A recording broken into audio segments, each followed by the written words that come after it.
ঝাঁটিয়ে বিদায় করুন। নিরপেক্ষ আমাদের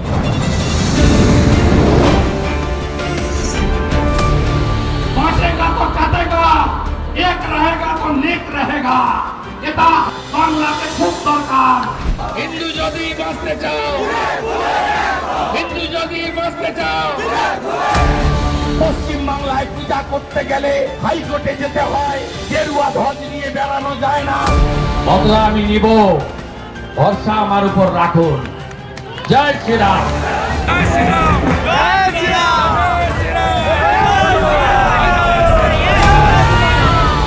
৬৫ ভাগ হিন্দুকে এক করেছিলাম।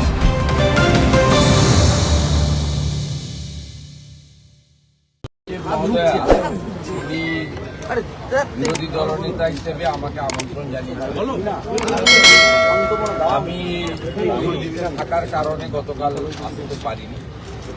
আমি গতকাল সোশ্যাল মিডিয়াতে আমার ওয়েলকাম করেছিলাম। আজকে আমি ওনার কাছে দেখা করার জন্য 11টার সময় আমাকে আজকে আমি সাক্ষাৎকারের জন্য এসেছি। ওনাকে আমি অরেঞ্জ কালারের গোলাপ দিয়ে বরণ করেছি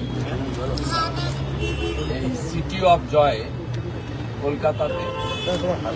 আমি গেরুয়া অঙ্গবস্ত্রম ওনাকে পরিয়েছি স্বামী বিবেকানন্দের আধ্যাত্মিক ভূমিকা এবং প্রভু শ্রী চৈতন্যদেব তার যে সবচেয়ে বড় প্রচারের হাতিয়ার ছিল এবং প্রত্যেকটি রাষ্ট্রবাদী জাতীয়তাবাদী মানুষের যেটা প্রেরণার গ্রন্থ, পৃথিবীর সর্বশক্তিশালী গ্রন্থ, ইংরেজিতে লেখা গীতা আমি ওনার হাতে তুলে দিয়েছি। আর উনি আমাকে এই অঙ্গবস্ত্র দিয়ে আমাকেও প্রতি নমস্কার জানিয়েছেন। আমার খাচ্ছে না। আমি ওনার সঙ্গে প্রথম দিনের সৌজন্য সাক্ষাৎকারের পরে ওনার কুশল বিনিময় করার পরে, ওনার পরিবারের কুশল বিনিময় করার পরে, ওনার সব কিছু ঠিকঠাক হয়েছে আসা যাওয়ায় গতকালের অনুষ্ঠান, এই খোঁজ খবর নেওয়ার পরে আমি ওনাকে হাত জোড় করে বলেছি সংবিধান বাঁচান। আমি বলেছি আপনি তামিলনাড়ুতে ছিলেন, তার আগে আইপিএস হিসেবে দেশকে সেবা দিয়েছেন, খুব গুরুত্বপূর্ণ পদে ছিলেন। কিন্তু বিরোধী দলনেতা 11.5 মাস বিধানসভার বাইরে আপনার অভিজ্ঞতায় কোথাও নেই। 5 বার সাসপেন্ড করিয়েছে মমতা ব্যানার্জি আমাকে। আমি এই 5 বছরের বিধানসভায় 11.5 মাস বাইরে ছিলাম। গুরুত্বপূর্ণ সেশনে আমাকে বলতে দেওয়া হতো না। কনস্টিটিউশনের ফার্স্ট পিলার হচ্ছে ল মেকার্স।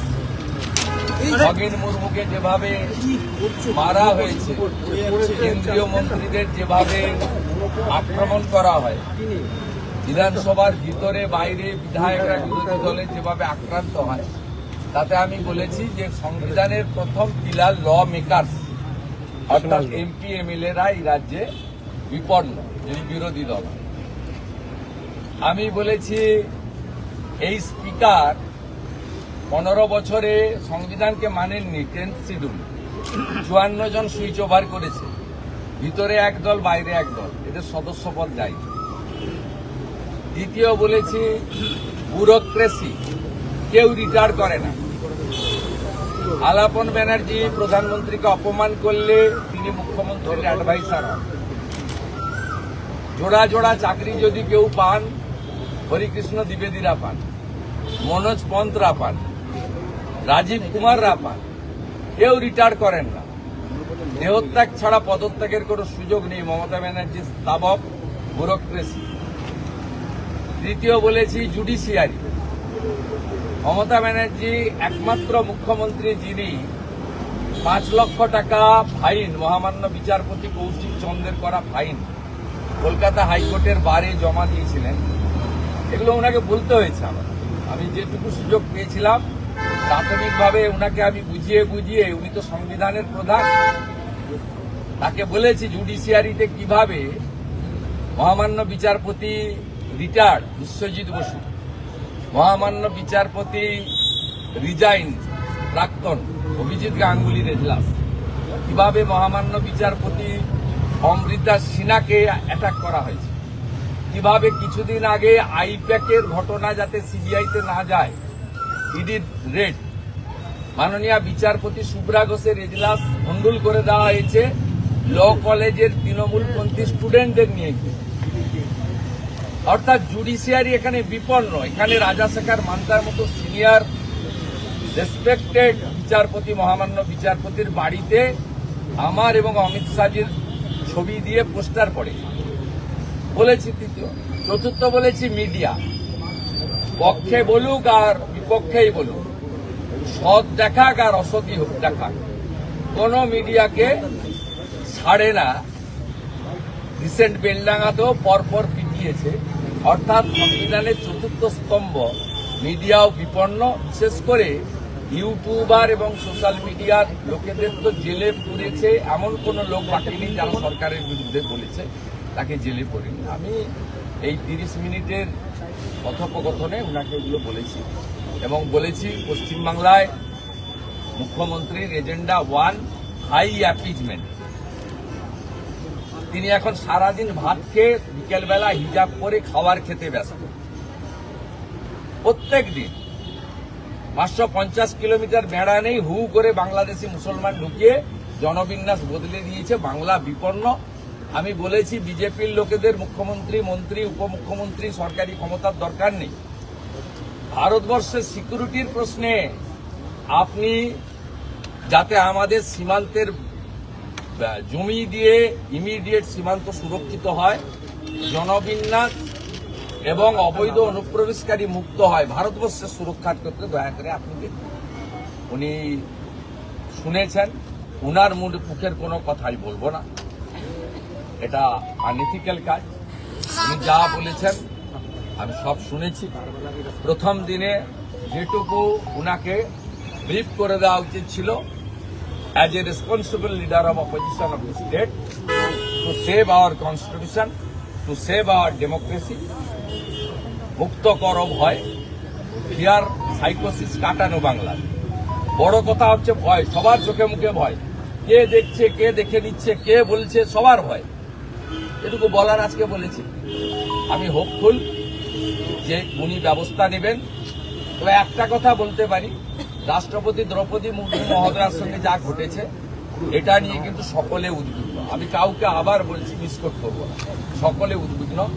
আমি স্পেসিফিক বলেছি যে রাজ্যে রাষ্ট্রপতি মহোদয়ের প্রোটোকল মানা হয় না, সিভিক ভলেন্টিয়ার পাঠানো হয় তার নিরাপত্তার জন্য, তার অনুষ্ঠান স্থলের পারমিশন হয় না, জায়গা চেঞ্জ করতে হয়, সেই রাজ্যে আর কিছু বাকি নেই। Please take strong action against existing chief secretary and DGP. আমাদের মাননীয় রাষ্ট্রপতি মহোদয়া, শুধু রাষ্ট্রপতি মহোদয়া নয়, একজন আদিবাসী মহিলা, সম্মানীয় মহিলা এবং একজন নারী শক্তি, তার সঙ্গে যে আচরণ করেছে, এর থেকে একই আচরণ করেছিল আলাপন বন্দ্যোপাধ্যায়। তিনি অবসরকালীন সুযোগ এখনো পাননি, কোর্টে মামলা চলছে। নন্দিনী চক্রবর্তী এবং পীযূষ পান্ডে, এই দুজনের এগেনস্টে ব্যবস্থা নেওয়া উচিত। এই বিষয়ে মাননীয় রাজ্যপালকে উইথ ফোল্ডেড হ্যান্ড বিনীতভাবে আমি বলেছি এবং আমি আশা করব রাষ্ট্রপতি মহোদয়ের সঙ্গে যা ঘটেছে এটা ক্লোজ চ্যাপ্টার হতে পারে না, ইটস এ ওপেন চ্যাপ্টার। এর বিরুদ্ধে ব্যবস্থা নিতে হবে এবং ব্যবস্থা নেওয়ার জন্য যা যা করণীয় আমরা সব জায়গায় বলছি, বলবো। ভবিষ্যতে প্রয়োজন হলে যেটা যেটা করা দরকার করতে হবে। চিফ সেক্রেটারি এবং DGP should sack and departmental proceeding should start. এটা আমি আমার বক্তব্য বলি। আপনি এর আগে বহুবার না, এখনই নির্বাচন ঘোষণা হয়নি, নির্বাচন নিয়ে আমি বলি, আমি পলিটিক্যাল কথা বলি। আমি যা বলেছি আপনাদের, এর আগে আমি সংবিধানের 4টে পিলারের কথা বলেছি, রাষ্ট্রপতি মহোদয়ের অপমানের কথা বলেছি, জাতীয় সুরক্ষার প্রশ্নে বাংলাদেশি মুসলিমদের অবৈধ অনুপ্রবেশকারী মুক্ত করার কথা বলেছি। বাংলা বিপন্ন, 85% হিন্দু ছিল 51 সালে, এখন 65% হিন্দু হয়ে গেছে। এই মমতা যদি থাকে 41 সালে আমরা সংখ্যালঘু হয়ে যাব হিন্দু, আমাদেরকেও কাটবে হরগোবিন্দ দাস, চন্দন দাসের মতো। এই প্রশ্ন পশ্চিমবাংলার সবচেয়ে বড় জিনিস। কে এমএলএ হবে, কে মন্ত্রী হবে, কে হারবে, কে জিতবে, বড় কথা নয়। বাংলার সুরক্ষা হচ্ছে পশ্চিমবাংলায় সবচেয়ে বড় ইস্যু। আমরা হিন্দুরা বিপন্ন।